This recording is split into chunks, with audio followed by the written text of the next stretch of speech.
Hello, today's story is Giraffes Can't Dance. Gerald was a tall giraffe whose neck was long and slim, but his knees were awfully bandy and his legs were rather thin. He was very good at standing still and munching shoots off trees, but when he tried to run around, he buckled at the knees.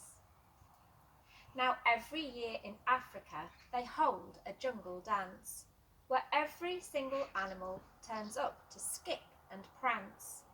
And this year when the day arrived, poor Gerald felt so sad, because when it came to dancing, he was really very bad.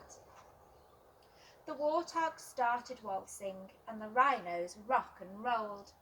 The lions danced a tango which was elegant and bold.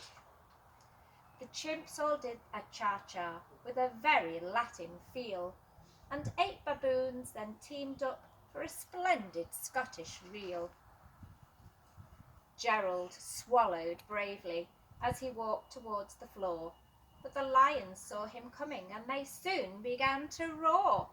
"Hey, look at clumsy Gerald," the animals all laughed. "Giraffes can't dance, you silly fool. Oh, Gerald, don't be daft." Gerald simply froze up. He was rooted to the spot. "They're right," he thought. "I'm useless. Oh, I feel like such a clot." So he crept off from the dance floor and he started walking home. He'd never felt so sad before, so sad and so alone. Then he found a little clearing and he looked up at the sky. "The moon can be so beautiful," he whispered with a sigh. "Excuse me," coughed a cricket, who'd seen Gerald earlier on, "but sometimes when you're different, you just need a different song. Listen to the swaying grass and listen to the trees. To me the sweetest music is those branches in the breeze. So imagine that that lovely moon is playing just for you. Everything makes music if you really want it to." With that, the cricket smiled and picked up his violin.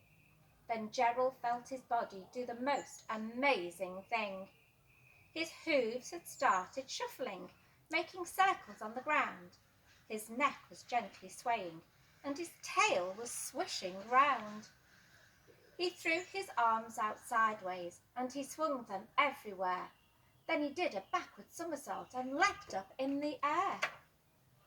Gerald felt so wonderful. His mouth was open wide. "I am dancing! Yes, I'm dancing! I am dancing!" Gerald cried. Then one by one each animal who'd been there at the dance arrived while Gerald boogied on and watched him quite entranced.